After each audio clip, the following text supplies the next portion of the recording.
Since New Year's, my sleep schedule has been terrible. Now, this was passable during winter break where I could just wake up at 12 and then start studying. It, however, is not passable now because since classes have started and all my morning classes are there, based namely PChem, which is from 9 all the way to 10:20, as well as neuroscience, which is 11:30 to 12:20. I cannot be waking up late because I have to go to UW Seattle. I'm commuting from my house. It's about a 20-minute drive with zero traffic. It's about 45-minute drive with traffic. So I have to leave definitely early so I can actually go to classes. And so what was happening currently was I was sleeping at 3 a.m. and waking up at 7:30, and then I go directly to class and I have to go through like an hour of traffic. And then, of course, I would take a nap later on and aggregate to a total of 7 hours of sleep, unlike what I did before. Or I would have to wake up earlier. Obviously, my choice is to wake up earlier, and I want to do that, but it's very difficult for me to get the motivation to do that. So what I did was, when I was signing up for my crisis counseling shifts, I decided to sign up from 7 to 9 a.m., and this forces me to sleep earlier, as well as wake up earlier, and that way I will save time on traffic, and I will also be able to have a much better schedule. So this is what I'm thinking in terms of schedule every single day. Here are my fixed commitments for a given day. So here I'll be doing the crisis counseling, here I'd be doing my PChem and my neuroscience.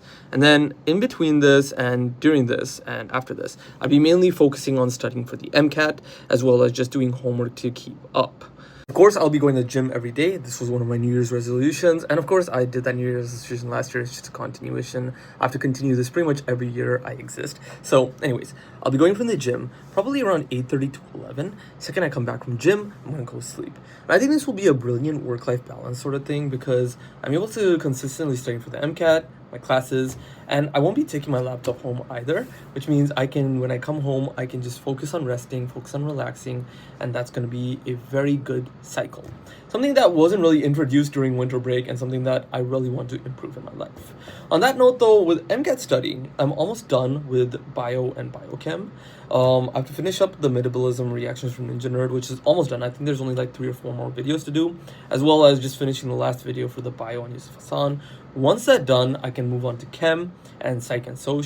For psych and soc, I don't think there's a Yusuf Hassan video, so I'll probably have to use like a 300-page review guide, but that's how things are looking. In terms of Anki, I've done like 40 cards so far this morning, and yesterday I just basically only studied MCAT. I woke up at 6 p.m., so there wasn't much to really do there, but that's how things are looking.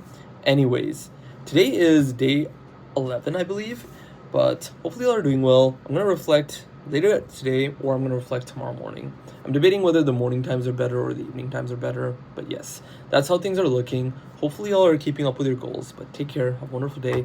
I'm going to go to PChem now. Thank you. Bye.